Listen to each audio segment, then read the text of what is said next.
A young enthusiast starts with an invincible spending system. He has access to an unlimited number of spirit stones, and each day, the system updates with a different type of spending item. As he continues to squander, he will strengthen his power. The young man is named Feng. Initially, he was an internet enthusiast on his home planet, but accidentally moved to the Tia continent. Before he had time to reflect, his mind was filled with memories of this world. It turns out that this place primarily values martial skill. Here, countless people fight, enjoying various challenges. Even a newly established sect can attract numerous applications. The Star Soul sect, in front of him, was founded just half a month ago. Feng had no intention of joining the crowd for the evaluation, as he had not yet seen any trap-type skills. It was preferable to remain discreet and find a place to hide. But just as he was about to leave, two individuals landed in front of the Star Soul sect. The main one, a woman, turned out to be the sect leader, named Luo Chenxue, who immediately announced the rules for accepting disciples today. There was no need to check qualifications, age, or cultivation level. The atmosphere erupted as soon as she said this. Everyone thought they had a chance to join. However, what caught Feng's attention was the extraordinary beauty of the woman, surpassing even the influential figures from his previous world. Nevertheless, Chenxue set a requirement. Within an hour, they had to provide 10,000 low-grade spirit stones to join. Instantly, the previously excited crowd felt like they were doused with cold water, as this price was simply too high. Everyone declined one after another. At that moment, the reputation of the Star Soul sect plummeted. Even Feng was surprised. He hadn't expected to encounter such greedy practices in another world. Probably, only a naive person would agree. But at that moment, a system window appeared in front of Feng. It was the activation of his spending ability called the Invincible Prodigal System. He thought it would take a few years to activate, but it happened sooner than expected. However, this system seemed somewhat enigmatic. It simply explained that spending money would strengthen him. Just waste money and the system would handle the rest. Feng then opened the information panel, and as expected, his combat level was very low, but the item under the spending category was surprising. 10,000 level 9 Heavenly Thunder Talismans. It turned out that the system not only provided infinite spirit stones, but also a different spending item each day. The host was required to spend it all daily to earn prodigal points as a reward. However, if he failed to spend it all, points would be deducted. These prodigal points were used to strengthen oneself and could be exchanged for realms, martial skills, divine powers, and other items. Reviewing these rules, the protagonist felt somewhat pressured. At this moment, the system issued its first task: join the Star Soul sect. On the other hand, Chenxue was intentionally setting such strict requirements. The reason was her father, the leader of the powerful extreme star sect on the Tia continent, named Wuming. He specifically asked his daughter to establish a sect to temper her mental state, but Chenxue, only wishing to cultivate and ascend, did not want to be bothered by trivial matters. The reason for her dedication was a secret. She was the reincarnation of a sacred woman from the higher realms who was murdered in her past life, but her father knew nothing of this. Returning to the present moment, after waiting for a while and seeing no one sign up, Chenxue prepared to leave, as she felt it was unlikely that anyone could meet the cost. But before she could take a few steps, a male voice said, "Sect leader, please wait. I wish to join. Seeing that the sect is in dire need of resources in its beginnings, I am willing to contribute 100,000 low-grade spirit stones." Upon hearing this, Chenxue was perplexed. She couldn't believe that someone in this remote place could afford such a sum. Turning around, she saw a young man approaching, none other than Feng, who immediately handed her a ring containing 100,000 low-grade spirit stones. He wished to join the Star Soul sect today. Upon receiving the ring with these stones, Chenxue examined it immediately. To her surprise, it truly contained 100,000 low-grade spirit stones. Not only was she astonished that someone here could afford it, but she also couldn't believe there was such a generous philanthropist. Feeling incredulous, she asked, "Are you sure you want to join our sect? You should know that our sect currently doesn't even have a place to reside." To which Feng calmly replied that he had enough money and could contribute to building the sect. Chenxue felt defeated by this young man but still tried to dissuade him. Her sect had no resources to offer, and joining would be detrimental to him. However, with the prodigal system, Feng never lacked resources. He immediately assured her that he would provide resources for the sect in the future. Chen Xue's frustration level rose again. At this moment, Feng also sensed that she apparently didn't want him to join. Holding back his anger, Chen Xue thought to herself, "Where did this fool come from?" She truly did not want anyone to join her sect. Her internal conflict was intense. At this moment, she was on the verge of attacking Feng, but, having made a promise, she couldn't retract it. She told the protagonist he could join but would not receive any cultivation instruction and would have to figure everything out on his own. Hearing this, Feng was genuinely surprised. However, after a bit of reflection, he realized he probably didn't need anyone else to teach him. Seeing Feng deep in thought, Chen Xue assumed he was hesitating, hoping this would discourage him. Nonetheless, the next moment, the protagonist said indifferently, "Sect leader, don't worry, I don't need anything." Feng was ecstatic inside. Joining a sect where he could fulfill his tasks without restrictions. Why wouldn't he? This time, Chen Xue was completely defeated, to the point where she almost knelt before the protagonist. She couldn't understand why he would happily spend 100,000 low-grade spirit stones. Immediately, Chen Xue drew her weapon, ready to attack him with all her fury. However, Elder Bai quickly intervened from the side and said, "Young lady, we cannot make things more difficult. The sect must accept at least one disciple." Feng was astonished by how this was unfolding and wondered why she wasn't happy despite the large expenditure. After calming down, Chen Xue had no choice but to accept the protagonist, although she harbored much resentment. On the other hand, Feng completed his task, earning a total of 200 prodigal points. He could now begin his spending journey. Subsequently, he eagerly asked the system if there were more tasks. Although he was unaware of the purpose of the prodigal points, he was eager to accumulate more. The system's response indicated that during periods without tasks, he could explore prodigal behaviors on his own initiative. The amount of resources consumed was not directly linked to the prodigal points, but any prodigal action would grant some points. Given this situation, Feng devised a solution. He approached Chen Xue firmly and asked if being the only disciple would make him her direct apprentice. She immediately rejected the idea. While it was already a problem to let him into the sect, considering him a direct disciple was out of the question. In response, the protagonist expressed his intention to purchase the position of direct apprentice at a high price. Both were momentarily stunned by this unusual proposition. Regaining her composure, Chen Xue smiled, finding this young man very interesting, and openly set a price of 100,000 high-grade spirit stones, stating that if he could provide them, she would accept him as a direct disciple. Feng's reaction was one of astonishment. He seemed incredibly surprised. Seeing this, she felt shrewd, thinking she had finally confused him. After all, even third-order sects might lack 100,000 high-grade spirit stones. However, the next moment, she herself was stunned. The protagonist couldn't believe that this was all it would cost. He had assumed it would be much higher. To prove his sincerity, he immediately took out a storage ring containing 500,000 high-grade spirit stones. Feng was secretly delighted. He was truly born to be a spender. He had easily spent another wave of spirit stones. As expected, the system deemed the prodigal behavior reasonable, awarding him another 200 prodigal points. At this moment, Chen Xue reflected on her life decisions. She would have elevated any third-order sect to a revered status with 500,000 high-grade spirit stones. She wondered why he chose her sect but could do nothing about it now. Thus, she agreed to make the protagonist her main disciple and handed him her black sword as a welcome gift. Inside, Chen Xue felt a complete sense of shame. The dignified sacred maiden not only accepted a direct disciple but also had to give a welcome gift. If this were to become known, it would be a total disgrace. However, Feng was almost in tears at this moment. After receiving the mystical sword, he really wanted to spend more stones. But the system indicated that a true prodigal should not accept gifts, so it deducted 20 prodigal points. If he returned the sword within an hour, the points would be restored. The protagonist was frustrated. This damned system was too meticulous. To return the mystical sword, he immediately knelt, presenting the sword with both hands. But Chen Xue merely looked at him, puzzled, and asked what he was doing. It turned out that Feng's intention was to spend money rather than get something for free. But this greatly angered her, and she immediately withdrew the sword.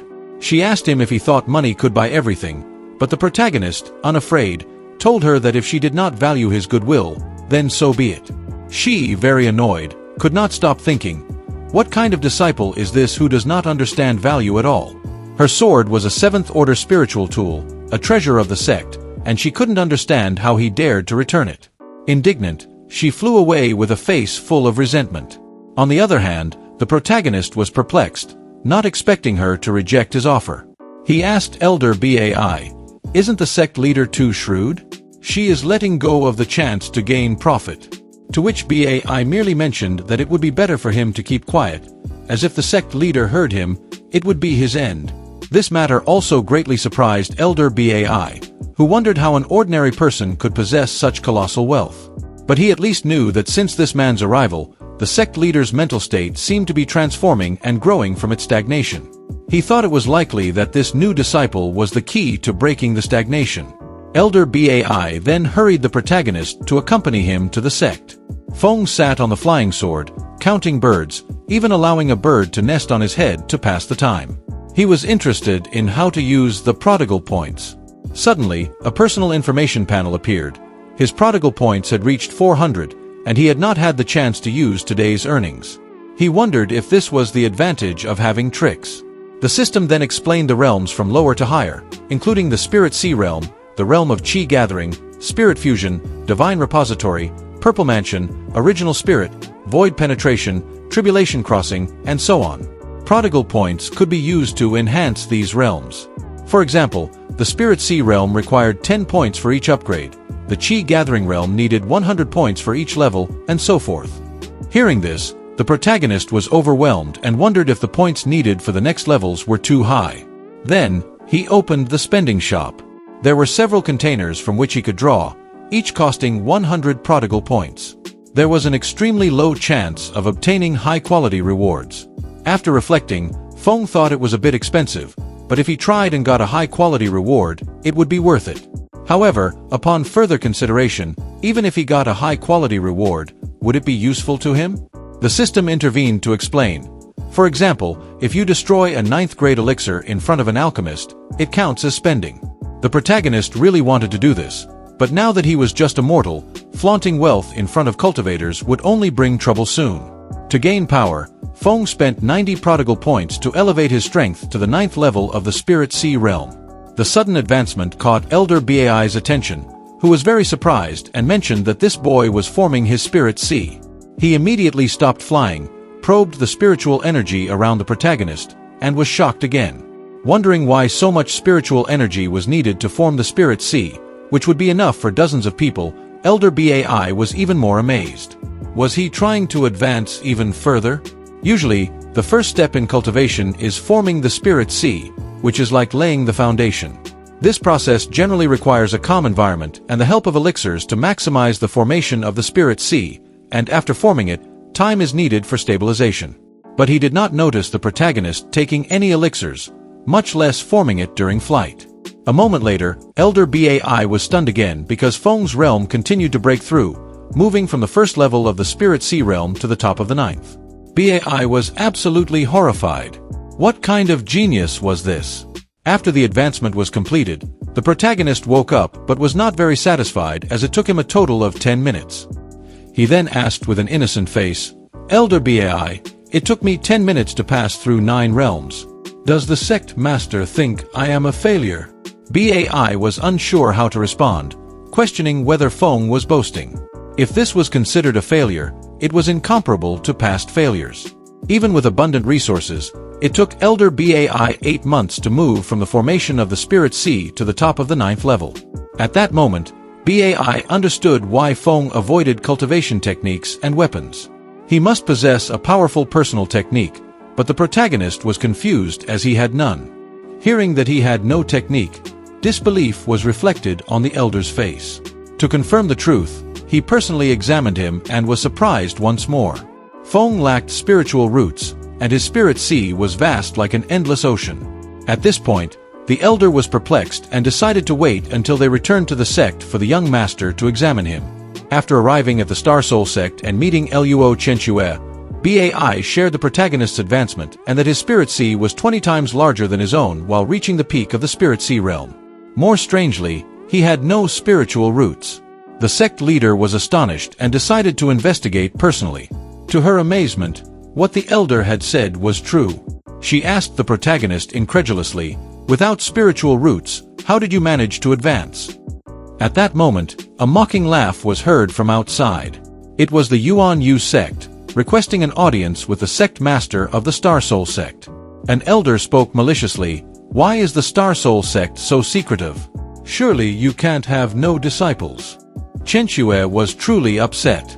She had just accepted a new and unusual disciple today, which was already complicated, and now she had to deal with these visitors. So, she immediately went out to confront them and ask about their intentions. The elder said he had heard that joining the Star Soul sect required 10,000 low-grade spirit stones, which intrigued him greatly, so he brought his disciples to see for himself and challenged them to a competition. This infuriated Chen Xue even more. Without any disciples of her own, she could have easily dismissed such an annoyance, referring to the protagonist. But then she thought that if Feng received a lesson, he might leave her sect, so she allowed him to accept the challenge. Feng had no problem with that but needed to clarify whether he could use talismans. After all, he still had 10,000 talismans to spend. Upon hearing that he could, he proceeded confidently, then summoned his heavenly thunder talismans, stacking them into a small mountain, leaving the disciples of the Yuan Yu sect astonished. How does he have so many heavenly thunder talismans? Each emitted the energy fluctuations of a 9th-grade spiritual item, meaning each could unleash a full-force attack of the 9th level of the Spirit Sea realm. The elder was dumbfounded. His 3 disciples were only at the 9th level of the Spirit Sea realm. With so many talismans, even if he had more disciples, they couldn't win. Feng didn't care. "You said I could use talismans." He cheerfully threw the heavenly thunder talismans, fully enjoying the moment.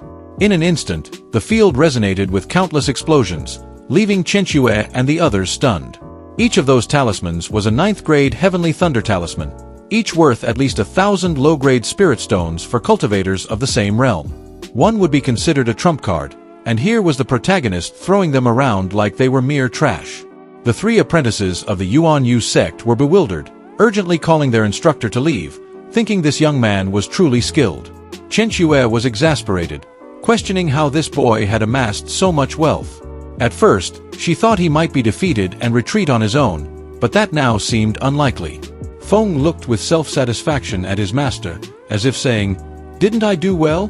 However, she misinterpreted this, thinking the protagonist believed she was weak, which was why he challenged the Yuan Yu apprentices. It seemed she would need to demonstrate her authority as a master later. After several more hours of bombardment, the 3 Yuan Yu sect apprentices were miserably overwhelmed and could only dodge. Feng was thrilled as he continued his attacks, completely immersed in this extravagant display. Eventually, the apprentices had no choice but to cry and beg their master for help. The elder seemed to misunderstand, thinking that all these talismans were provided to the protagonist by the Star Soul sect. No wonder their recruitment standards were so high. Realizing he had gotten himself into trouble, the elder decided to take his apprentices and leave. Seeing this, Chen Xue saw an opportunity to make her point. She planned to teach the elder a lesson and revealed her strength in the divine repository realm, leaving the elder astonished. Even her sect leader was only in the divine repository realm. With Chen Xue's strength, she could annihilate their entire sect alone. Although she didn't intend to destroy them completely, she demanded that each of them leave an arm to save their lives, and they had no choice but to comply. Finally, Chen Xue ordered them to leave. Witnessing this, Feng was genuinely scared. He hadn't realized his beautiful master was so ruthless. Despite everything, she maintained her composure on the surface and asked him to retrieve the remaining talismans, but she felt powerless internally. At this point, she couldn't drive the protagonist away. At that moment, Feng made a request. He still had more than 9,000 heavenly thunder talismans left, unable to use them all by himself, and wanted his master to join in the fun. In response to this request, Chen Xue was left speechless, but since he didn't seem to care, she had little to say. She then accepted the protagonist's request, curious to see how long this spendthrift would continue. So, the two began to throw heavenly thunder talismans. Witnessing this spectacular scene, she recalled a memory from her past life, when her younger sister had asked her to set off fireworks together. She remembered a phrase her sister had said, "If we can't enjoy it until the end, wouldn't it be painful?" Reflecting on it now, She felt her younger sister was very right. Meanwhile, Elder Bai, who was about to go to sleep, was completely bewildered. The continuous explosions made him think they were being attacked by an enemy. Realizing that the noise outside was caused by the heavenly thunder talismans, he quickly dressed to investigate. When he saw the situation, he was utterly stunned.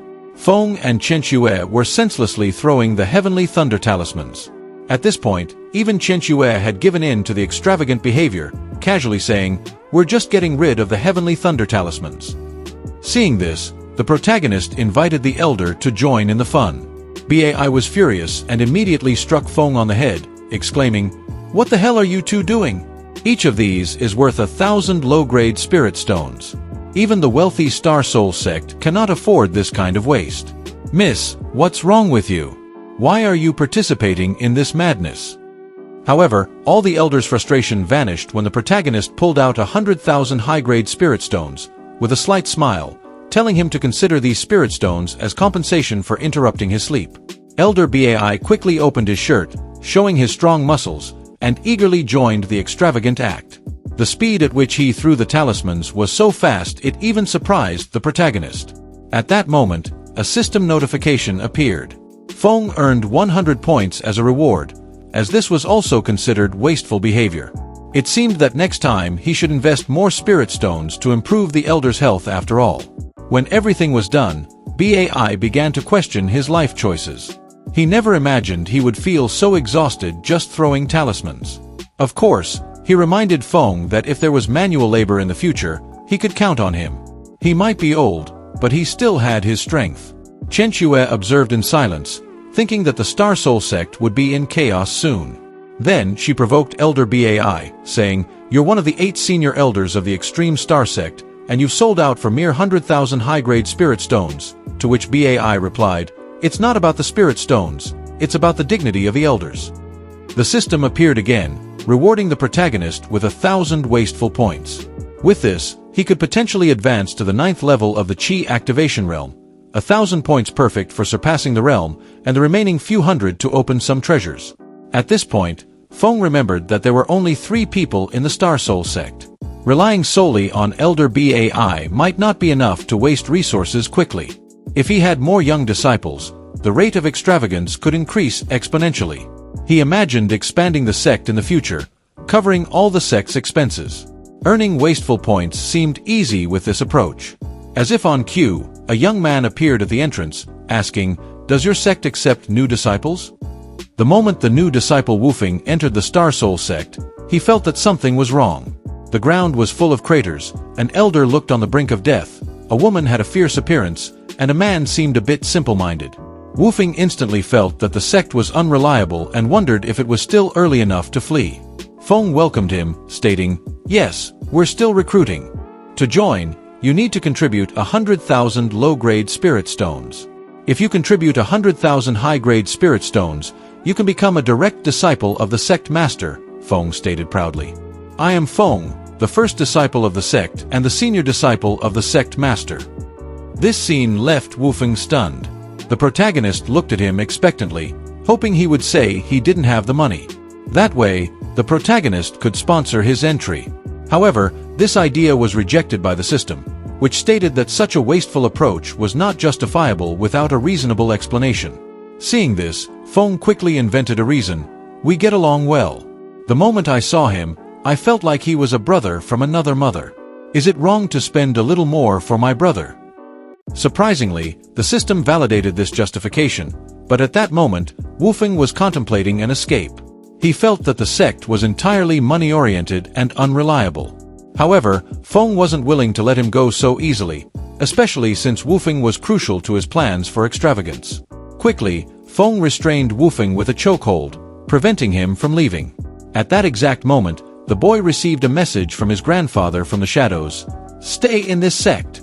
Once I have settled my matters, I will come for you." Since he and his grandfather had discussed this, Wufeng stopped resisting. Meanwhile, at the sect's entrance, an elder observed the Star Soul sect, recognizing it as the sect founded by Luo Wuming's daughter. Seeing Elder Bai present as well, the elder felt reassured and comfortably allowed his grandson to join. Next, Feng dragged the new disciple over to Chenxue and said, "Master, I want him to be my junior disciple. Look how obedient he seems." Wu Feng was perplexed, unable to understand why his grandfather insisted on him staying in such an unreliable sect, but he was forced to comply with his grandfather's wishes. Chenxue watched helplessly, thinking they already had someone like Feng, but in the end, she told Wu Feng that to become a part of her sect, he would need to give 10,000 low-grade spirit stones, assuming the new recruit wouldn't be able to afford such an amount. However, Wu Feng, not short of funds, quickly handed over 10,000 low-grade spirit stones, expressing his desire to join the Star Soul sect. Chenxue was greatly surprised, as she hadn't imagined that this boy would have what she asked for. She had no choice but to accept Wu Feng as her disciple, but made it clear that she wouldn't provide any guidance. He would have to cultivate on his own. Chenxue thought he would surely leave after this. However, like the protagonist, the boy declared he didn't need resources or instructions. All the materials needed for his primary cultivation had already been provided by his grandfather. This statement infuriated the leader to the point of spitting blood. She couldn't understand why people enjoyed playing the fool. Elder Bai, finding the situation entertaining, congratulated Chenxue, "You've gained another disciple, miss." Defeated, she could only accept her fate, saying she would provide cultivation guidance the next day and advising them to find their own accommodation. She left with a heavy heart. Seeing this, Feng was slightly worried about his charming master. Since she seemed to be in a daze, he wondered if, after all, she would end up instructing them. Noticing the apparent wealth of the new disciple, Feng, who had previously considered sponsoring him, decided not to help him become a direct disciple. He already had one direct disciple, and that was enough. At this moment, Chenxue was truly furious. Later, the protagonist engaged in a conversation with his new disciple and used his position as the senior direct disciple to quickly promote Wu Feng to an inner disciple. The boy was speechless. His superiors seemed to be the least reliable and not very bright. Once established, Feng prepared to exploit Wu Feng.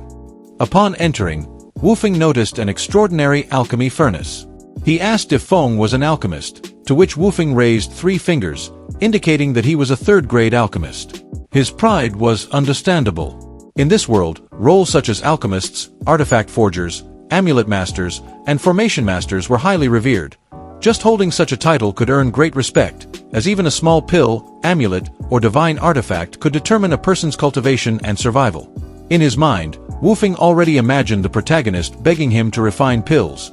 Although he usually declined such requests, he would be more than happy to help his senior disciple. Besides, he was at the pinnacle of the spirit fusion realms, being at the 9th stage. He knew that if he revealed this, his senior disciple would undoubtedly be surprised. However, all of this was just a figment of the boy's imagination. Back in reality, Feng's reaction to Wu Feng's alchemist status was simply normal, which left the young alchemist quite unsettled, as he expected a different reaction from the protagonist. At that moment, Feng suddenly asked, "Among the third-grade spirit herbs, which ones are particularly rare?" Wu Feng thought for a moment and answered, "Demon bamboo herb, soul white flower, thunder purple fruit, among others. Even a 9th-grade alchemist rarely comes across these." Feng acknowledged his answer. Then he accessed the system, specifying the herbs the new disciple mentioned, and proceeded to open 4 vials. Shortly after spending 1,200 points, he obtained 2 demon bamboo herbs, 1 soul white flower, and finally, 3 thunder purple fruits. Seeing Feng frozen in place, Wu Feng assumed his senior disciple did not recognize these herbs and felt ignorant. He consoled him, saying it was normal for those untrained in alchemy. However, to his surprise, the protagonist ran off, mentioning he was going to get some water. The young alchemist chuckled inwardly, thinking his unpredictable senior disciple was quite considerate. Wu Feng decided he would make some pills for him later. However, moments later, the protagonist returned with a pot of soup. This made Wu Feng very surprised, as he recognized the rare herbs he had just mentioned floating in the broth. Hastily, he fished out the herbs from the soup after confirming their authenticity, feeling as if he were about to explode. "Brother, you've wasted treasures." Without warning, Feng snatched the herbs and casually commented, "I heard that preparing spirit herbs is beneficial for cultivators, so I thought these few spirit herbs might be something special."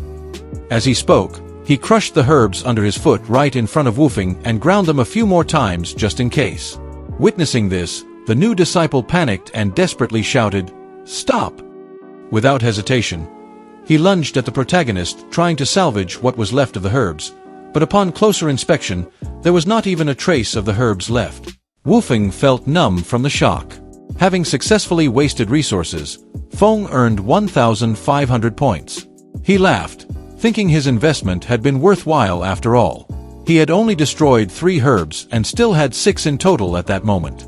At this point, Wufeng felt utterly disheartened, unable to bear seeing such precious herbs being destroyed before him, especially considering that even his grandfather had never seen such rare herbs. Wufeng was inconsolable, crying bitterly. Feng approached him to offer some comfort. It's okay, it's my fault for not recognizing the herbs. Since they're crushed, why don't you take a rest? I'll leave first." Returning to his room, Feng immediately used the precious herbs for a foot soak. It felt really pleasant. However, what went unnoticed was that gradually his feet were taking on a dark hue. At that moment, Wufeng moved hurriedly, even though he had no idea where his senior disciple had obtained those rare herbs. He wanted to warn him about their proper use. Of course, it wasn't that he craved those valuable herbs. After all, they could be used together or separately, but in particular, the demon bamboo herb and the thunder purple fruit, when combined, created a potent toxin. Although it wasn't lethal, it was troublesome to deal with.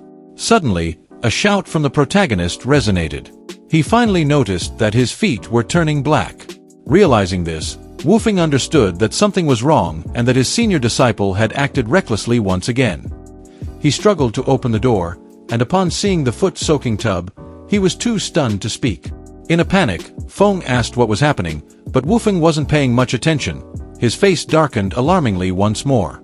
This act was considered a wasted success, and he was awarded another 1,500 spending points. Additionally, he could use 1,000 spending points to purify the toxins from his feet. Upon receiving the system solution, the protagonist's fears eased. He honestly hadn't considered wasting the herbs in this way, so he opted to soak his feet in his own room, not expecting his apprentice to pass by. But before that, Wufeng scolded him with an angry expression. "Senior disciple, I came here to warn you. You can't mix the demon bamboo herb with the thunder purple fruit, as it produces a potent toxin."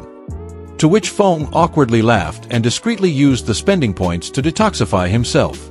In an instant, his feet returned to their original state. Wufeng was once again astonished. This toxin was known to be difficult to treat, but what left him speechless was that the protagonist soaked his feet again, now using the system's detox method. Feng wasn't worried. He wanted to fully enjoy this medicinal bath.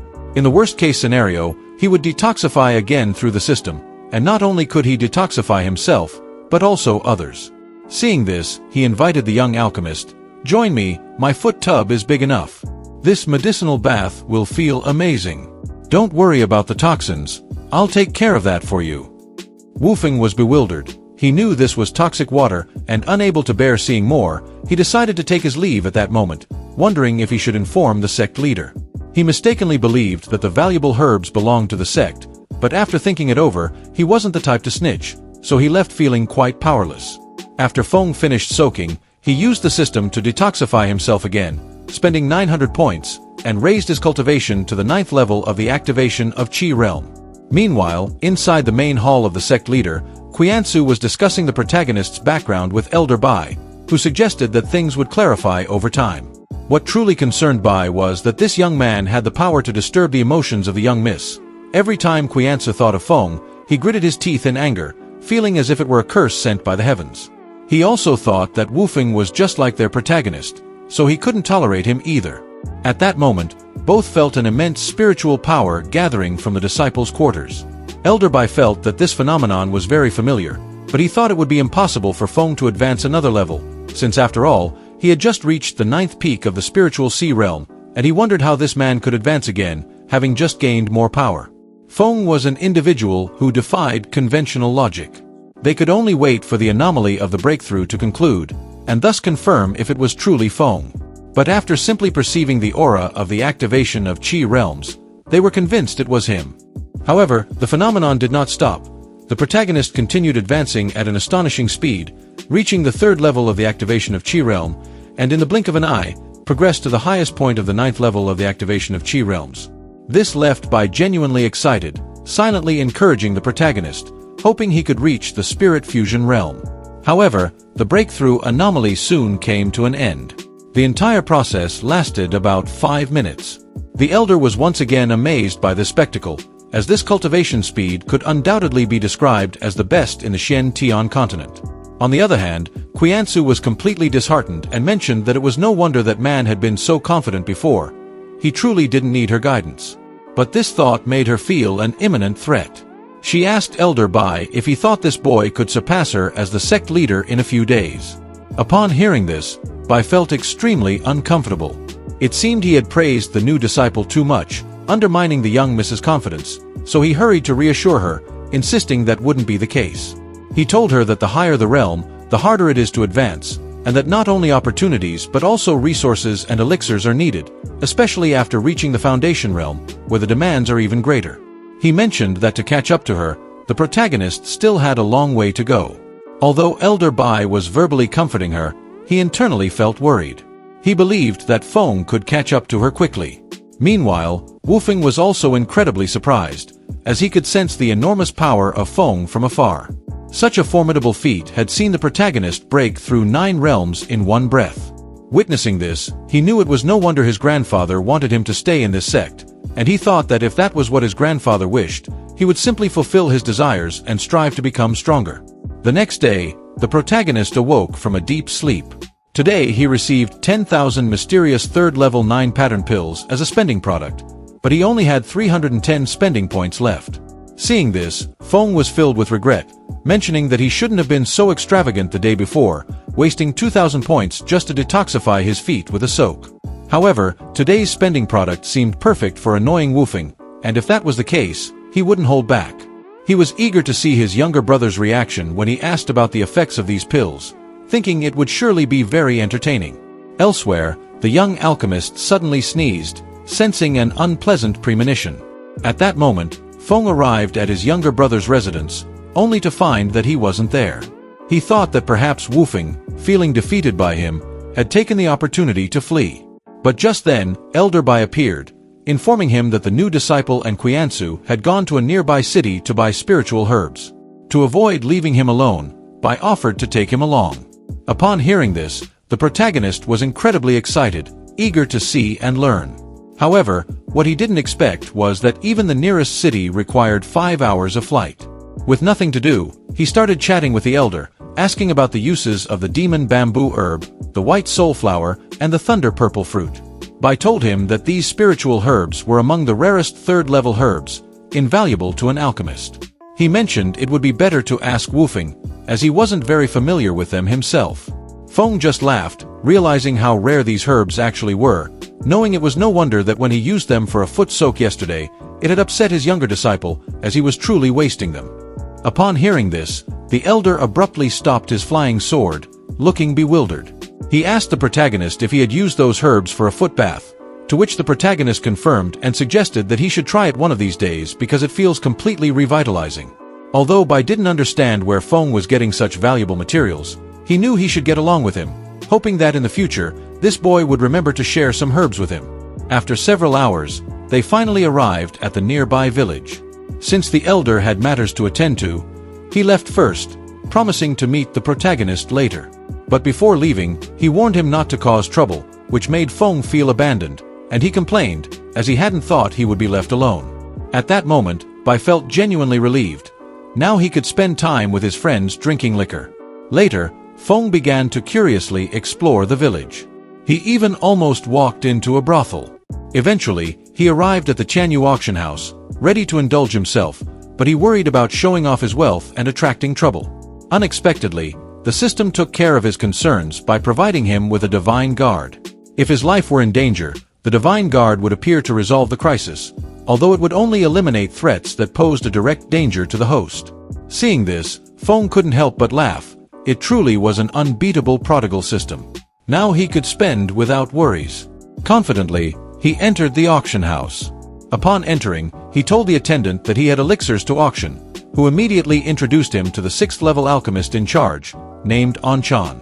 Upon meeting, the protagonist immediately presented the Qingxian pill. Seeing this, An-chan didn't pay much attention, as it was a third-level elixir and not worth much. However, upon examining it more closely, he was greatly surprised because it was a 9-pattern mysterious pill. The man couldn't believe his eyes, which left Feng very confused, and he asked if this pill was really that powerful. To which An-chan replied excitedly, "This pill is extremely powerful. Although it's just a third-level pill, the process to refine it is complicated. One mistake could result in an incomplete pill." He told Feng that this version with 9 patterns maximizes the effects of the pill. Even in the market, I've only seen 8-pattern versions. But since Feng didn't understand what he meant by patterns, he was more confused than ever, which prompted An-chan to explain further. A complete pill is at the 10-pattern level. Each pattern represents 10% of its effectiveness. And since the man wouldn't stop talking, the protagonist could no longer endure listening to him, and all he wanted at that moment was for him to be quiet. Seeing An-chan so excited made Feng impatient, so he immediately asked how much this pill could sell for. It was at that moment that An-chan mentioned the price, informing him that a regular third-level pill costs around 100,000 low-level spirit stones, but the price of this high-quality 9-pattern mysterious pill was hard to determine. Only an auction could reveal its value, which left the protagonist dumbfounded, as he hadn't imagined it would be worth so much. He wondered out loud how this broken pill could be worth at least 100,000 low-level spirit stones. Upon hearing this, An-chan was astonished, as he couldn't understand how this boy was referring to such a powerful pill in that way, but he immediately felt very happy to receive such a pill for auction. Before the protagonist left, he asked when the next auction would be, to which An-chan mentioned that there would be one that afternoon. Upon receiving this information, Feng handed him another 9-pattern pill and told him to contact the auctioneer, adding the 2 pills he had given to the auction. He mentioned that he would return later for the earnings, and having said this, he proceeded to leave. After this encounter, while walking through the forest eating some beans, he noticed a stray dog very close to him. Seeing the homeless dog, he decided to generously feed it, intending to adopt the little animal. Of course, the protagonist had his reasons. With so few people in the sect, including his charming master, Elder Bai, and his younger brother, they wouldn't be able to consume the 10,000 9-pattern Qingxian pills the system had granted him. But now, with the little yellow dog, they could do so more efficiently. Moreover, with many more pills to waste in the future, this little yellow dog could be of great help. From now on, to make the narrative smoother, we will name the dog Yellow. Unaware of the impending tragedy, little Yellow was enjoying his happy moments. Later, Feng decided to give him a bath to wash away all the dirt since they would soon be working together. First, he took him to a restaurant to satisfy his hunger, but because the dog was dirty, the waiter wouldn't let him in. Feng then told him to give a high-class room, no matter the price, as he would pay for it. However, the waiter was quite strict and made it clear that no amount of money would allow little Yellow to enter. This made Feng upset, but knowing that money could sway things, he immediately took out a considerable sum of spirit stones. Upon seeing this, the waiter quickly brought hot water. Yet, Feng was still annoyed. He paid 10 times the price of the room, but the system didn't consider it wasteful behavior. This made the protagonist even more upset, as he expected a beneficial outcome and didn't get it. Little Yellow looked at him perplexed, acting as if nothing was wrong because he didn't know what was happening. But since Feng wasn't in a good mood, he told him to hurry and clean himself up. In the end, he ended up helping him. Once clean, they had to get back to work. Upon closer observation, Feng thought the dog was a bit clumsy. He needed to find a way to awaken its spiritual intelligence. At that moment, he made little Yellow start consuming the Qingxian pills as dog food. Unaware of the impending tragedy, little Yellow chewed them happily, as he hadn't enjoyed food in a long time. Watching him, the protagonist entertained himself, planning to use little Yellow as a tool to consume elixirs or wasteful herbs. After letting him keep eating, Feng decided to go out and buy some things, not knowing that shortly after his departure, with the help of these pills, Yellow awakened his spiritual intelligence. His appearance changed significantly. A few hours later, the protagonist returned and found little Yellow asleep. He immediately woke him up, scolding him, "You're slacking off. You've barely eaten 2,000 pills, and you're already being lazy." Upon waking, little Yellow howled in protest because he couldn't eat more. Seeing this, Feng had no choice but to lie down next to him to rest and recharge, but he did this because he was also tired. Being a wasteful god was truly exhausting. While little Yellow slept, The thousands of Qingxian pills he had consumed were transforming him into a mythical beast.